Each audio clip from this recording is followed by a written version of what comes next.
Pete'sTools.com. G'day guys, Pete's Tools, great to see you here again today. I don't know if you've seen the other video or not when I was unboxing this machine here. They sell it as a 50 amp non-touch Pilot Air plasma cutter, which basically just means it's a Pilot Arc plasma cutter. It runs 50-55 amps. So if you haven't seen the unboxing video where I show you exactly what you get in the box, check up here. I'll put a link straight up here and you can check that one out first. But anyway guys, what I thought I'd do today was show you fellas how to assemble it, because this doesn't come pre-assembled. You may have seen some of my other videos where the machine comes straight out of the box and it's all pre-assembled with the air filter and that sort of thing. But this one we have to assemble ourselves. So I thought I'd just do a quick video for you guys that don't know how to do it. Just makes it a lot easier if you can just follow along with Pete if you want to buy one of these machines or a machine like this, and then you know how to put it together and you don't run into any sort of trouble when you try and start it for the first time. Anyway guys, same as usual, like my videos, subscribe, drop me a like, drop me a comment, come say good day in the comments below, come say good day at Pete'sTools.com, and let's get into it, eh? So guys, all this stuff come in the box. I didn't have to buy anything extra. It's got a good looking water trap here, it's got a spare set of consumables, we've got some thread seal tape, we've got the little doofer here to hold this thing onto the machine, and we've got a whole lot of hose clamps and little pipes and bits and pieces here. It might look a little bit complicated to assemble it, but it's a piece of cake. If Pete can do it, anyone can do it. Yeehaw! And also guys, make sure before we start that we've got the right airline. We've got the main airline here, and then we've got the airline here that connects to the front of the machine to the gauge. All else fails guys, you can always read the instructions, but I never worry about that too much. And the tools you're going to need guys is basically a some sort of open-ended crescent like that, a Phillips screwdriver, and maybe a set of pliers. So the first thing that I do guys is empty out all my little bits and pieces, my hose clips and the other fittings, just to make sure that we know what we've got. And once we've got them set out on the bench, it also gives you an idea of where they're supposed to go. So we just empty the, geez, the packaging's a bit tough there Pete. So we just empty them out guys, like so. Don't need that old packaging. So what do we got? We've got a little doofer thing here, which is a technical name for it. And that doofer thing here, we use this solid airline for. We've got a couple of 3 hose clips, so everyone knows what hose clips are for. And we've got a couple of 1 in and 1 out for the main air supply. So the first thing you want to do guys is grab your water trap here. And it's quite heavy this actually, it's not a bad looking water trap. It's got a thing on the bottom that you just pull out or push up, whichever way it goes, to drain the water out of it. Because there's one thing with these plasma cutters, they hate water in the lines. If you get water in the line and you use it while you're cutting, then what it does is it burns out your consumables really quick. So it's just best practice to empty your water trap every time before you start to cut. Especially if it's been sitting for a couple of days guys, because you'll find that it'll make a huge difference with the wear on your consumables. Now if you have a look on here guys, you'll see it says out and in. So the in is where our air comes in from this direction, and the out is where it goes out and plugs into here. And this one here in the middle is for this. Remember I told you the technical name for this thing is called a doofer. That's where this doofer thing goes in here, and then this line here attaches into here, and that gives us the air pressure for the gauge on the front of the machine. Some of them, if they don't have a gauge on the front of the machine, they just have a gauge here, and you don't have to worry about this extra airline here. But anyway, piece of cake to put them together guys. So depending what sort of fittings you have to plug in your air supply, some people have these, but these are like a pre-wired fitting, like you have to put the hose clip over it. But what I use is a snap-on fitting.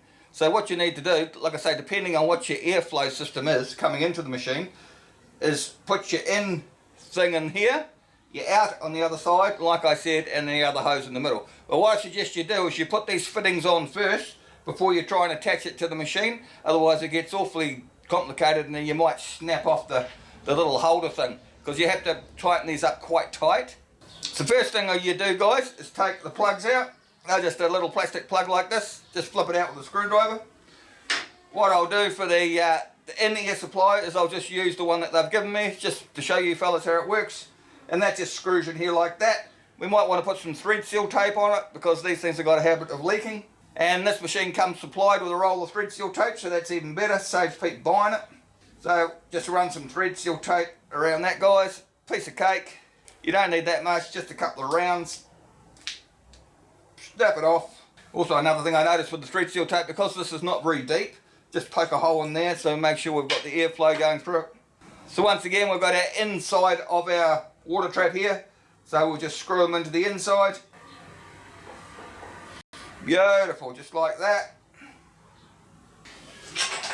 I just use an adjustable wrench just to tighten it up. Don't go over tight because you'll just snap it off just until it's up snug. Just like so. What we want to do is do the same on the outside here, guys. See, it says out. Once again, just take your screwdriver and flip that out of there. Now these plastic bungs are just to stop getting dirt and crap in there while you're assembling it. Once again, we've got another one that's supplied. Do exactly the same thing with the thread seal tape. Once again, guys, we only have to go a couple of times round. It's just enough to stop it from leaking. Just like so. Once again, guys, I'll just poke that in there to make sure we've got airflow. Once again, same thing in the other side of this water trap. Piece of cake, feet, piece of cake. Just up snug like so, beautiful, beautiful. Right, now if you notice here, we have another one of those plugs, but it's quite a lot smaller. And if you notice on the back here, it's just a grub screw that you can't take out. Well, you can, but they don't want you to take it out. So what we need to do is take this one out here. Just like so, piece of cake, guys. Now this thing here, guys, needs to screw into here. And as you can see, there's already a little bit of thread seal tape on there. So they've already pre-sealed this. So we'll just screw it in like so. Just do it up by hand to start off with, and then just tweak it up the last little bit. Now, as you note on this, it's got a swivel seat, the nut there that I'm tightening up to get the thread tight into the water trap. So now that's tight. Now with these are adjustable. You can actually just turn them around and it doesn't turn the nut underneath it. So it's for an adjustable angle, which is a really good idea. Because a lot of these machines don't have the adjustable thing on here. And you got to wind it half a turn out and then the bloody thing leaks and it's just a pain in the ass. So if we have a look on top of this water trap, guys, you can see there's a big plastic nut. Take that big plastic nut off. And when we tighten this up, we must remember not to tighten it too tight, otherwise we'll just strip the plastic here, which is probably not a good idea, guys. Now if you grab this doofer thing, and you'll see that on the back of the machine here, there's two nuts. There's a lock nut and then there's a normal nut. So what we want to do is just undo the outside nuts. But as you can see, there's still two nuts on there. So what we want to do is pack that holder in between the two nuts. So we'll just put this holder up here. Beautiful. These little nuts are finicky, especially if you've got big elephant hands like me, so don't drop them. And it's also on a slide that you can adjust it so we can get it past the fan if we want to. So just like that, and it's on a slide there, see that? So what I'll do is I'll set it up like that, so we're just on this side of the fan.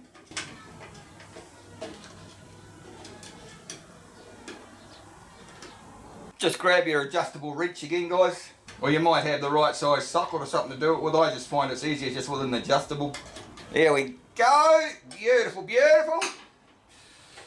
Now, remember we took that ring off here. All we need to do is put this up through here like so. What we have is the in from this way. See that, guys? It says in, out. So we want our in coming there, out coming there. Screw our nut up there, guys. Love putting new tools together. It's really good fun. Well, I like it anyway. And plasma cutters are really, really cool. If you guys have ever been cutting steel and you haven't used a plasma cutter and you're using a grinder, buy one of these things, guys. You'll never go back to a grinder again in your life, eh? And like I say, this machine here is like $198, $199. The price of a decent grinder is about that. So, you know, what are you waiting for? I'll put some links in the description, guys, if you're interested in buying one of these machines. So now, guys, the big hose here, see this big mama here? This one goes from here up to here. So just measure it roughly and then just cut it off. Just cut them off like so. I just roughly cut it off. It'd be better with a knife or something, but I don't happen to have a knife. I just using my pliers. Just cut it off like so. And if you're using pliers, once you get it roughly cut off, you can actually do it a bit better because you can squash the end like that. And then just do it one snip and you can get it pretty well clean, like so.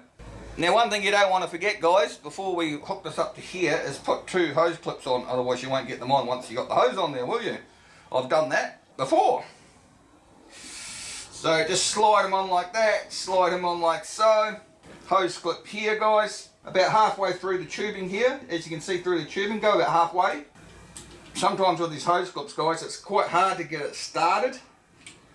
But once you get it going, it's normally alright. And I normally finish it off just with the adjustable. So guys, start it with a screwdriver and then just finish it with an adjustable. It just gets it a little bit tighter. Piece of cake, yeah! Do the same thing for the bottom, guys.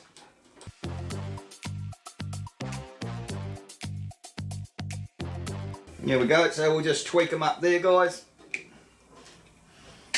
Just for the final bit, just use our adjustable.